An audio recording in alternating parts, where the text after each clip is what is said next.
All right, guys, this is it, 20.5, and this one's really cool because Dave Castro gives us a chance to choose your own adventure to finish out the open.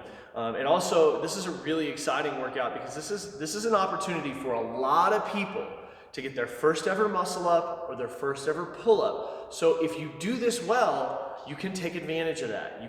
You can give yourself a real shot at that, okay? So, starting with warm-up stuff. Number one, you need to get your ankles and hips open and ready to fire, okay? The 120 wall balls is a lot of wall balls. It's just short of carrying, okay?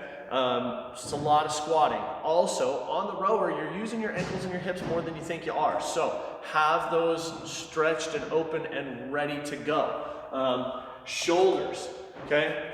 Because of the way wall ball works, as you're throwing kind of in front of yourself. Okay, so if you're tight through the shoulders, spend extra time getting all the way open in your warm-up so that that tightness doesn't become overwhelming and then you end up missing a wall ball because you couldn't extend all the way. Same thing with your hips. If you've got tight hips, spend some extra time opening that up so that you don't get no rep because you didn't hit depth because your hips are tight. Okay. Also, lots of core, all right? If you keep your core tight while you're doing wall ball and while you're rowing, it's gonna be easier to breathe. So get your core ready. And again, so glutes, your butt is gonna do a lot of work on the wall ball, but also on the rowing, more so than you think it will. So take some time to get your glutes ready. Last thing, get your lats awake, okay? When you are doing the pull-ups or the muscle-ups, you've got to focus on pulling from these muscles here, so you're pulling elbow down, not pulling from the bicep, all right? That's gonna just make you more efficient. So that's the warm-up stuff. Now, the rest of this workout isn't real technique heavy.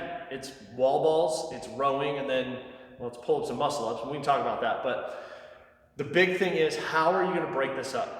Well, the way I see it, we kind of break into two groups. Group A doesn't have either, okay? Group B might have pull-ups or muscle-ups, and we'll talk about that in a second. So Group A, if you don't have a pull-up or a muscle-up, this is your chance, which means that you're gonna partition the wall ball and the rowing to move through quickly, okay? And what I mean by that is you've got to decide which you're better at. Are you a better wall baller or are you a better rower? Whichever you are, that's how you're going to choose to partition and then finish up the remainder of the other on the other end. So if you are really good at wall balls but not great at rowing, what I would do is break the rounds up so that you can smash through the wall ball and then finish the rowing at the end, okay? If you're a better rower than you are a wall baller, then you flip that over. You set it up where you can get through the row really quickly and then chip through the wall balls that you have left, okay? Or maybe you're pretty decent at both, or you struggle with both.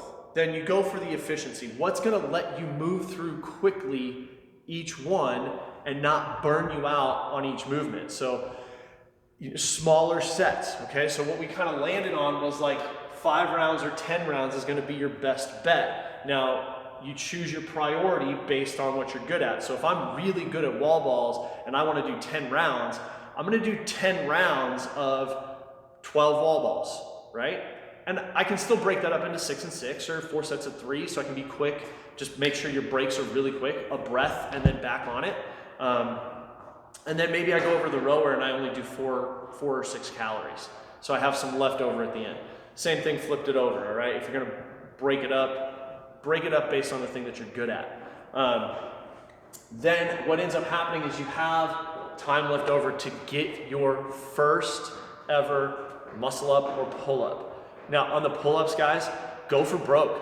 It doesn't matter if they're ugly and you're frog kicking and bicycle kicking to get your chin over the bar. As long as your chin gets over the bar, you're gonna get a rep, all right? So don't worry about how pretty it is. Just get the work done and give yourself a win. Now, if you don't get one, that's okay. Give yourself a chance to try at the very least, okay?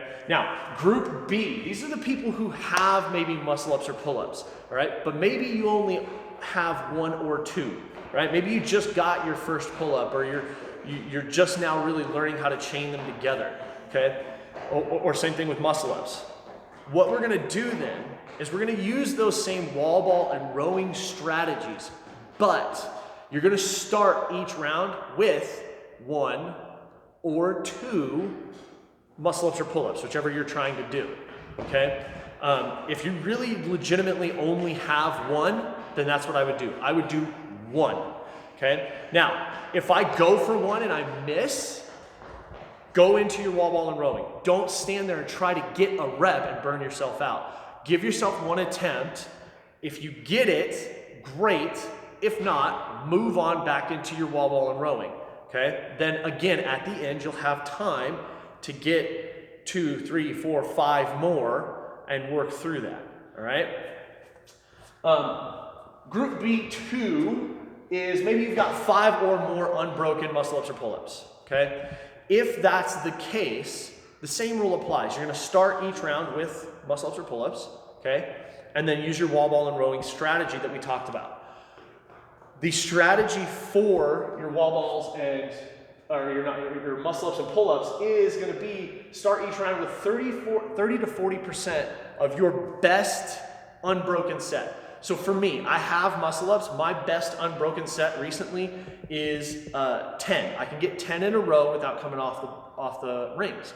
I'm not gonna go for broke. What I'm gonna do is I'm probably gonna do 3 or 4 and then go to my wall ball and rowing how I've already strategized how I'm gonna break that out. At the end then, I'm gonna have a big chunk of muscle ups or pull-ups to do, but that's okay. I've chipped through them, at least a big chunk of them, in the normal rounds of the rest of the things.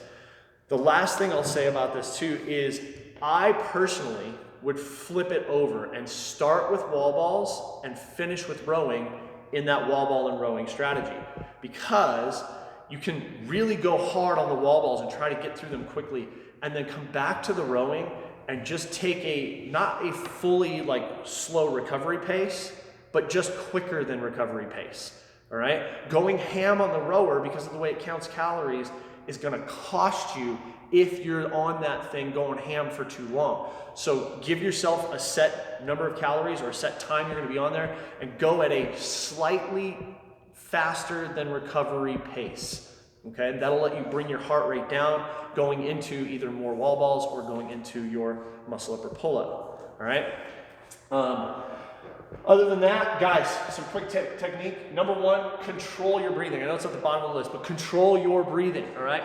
Breathe while you're doing wall ball. Breathe at the bottom of the squat. Breathe at the top of the throw. When you're on the rower, breathe at the back of the pull. Breathe at the front, okay? As you're transitioning from movement to movement, take a big deep breath in through the nose, out through the mouth, and think calm thoughts to slow your heart rate down. If you control your heart rate, control your breathing, this workout is gonna be much more manageable, all right? And we already talked about this, lats, not biceps on the pull-ups and muscle-ups. Guys, if you're using your biceps to get through pull-ups or muscle-ups, you're gonna fry. So focus on pulling elbow down, not wrist to elbow, okay? On the wall balls, sit a little more on the back of your foot. Wall ball tends to pull you forward, and so now I'm pushing from the front of my foot, which is gonna make me really quaddy, and it's gonna make the rowing really uncomfortable, okay? So sit back on the back of your foot a little bit more so that you can drive through your glutes and your hamstrings a little bit better, okay? And then stay tall while you're rowing. A lot of times what I see, especially when you start getting tired, is on the rower, okay? What I'll see is people, they come forward and they come forward like this. Well, when I'm here, I can't take a really good breath. But if I stay tall when I come in,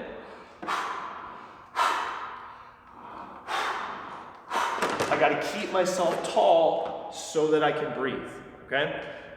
That's it, guys. The open is over. So give this one heck, and we'll see you at the next open. Have a great night.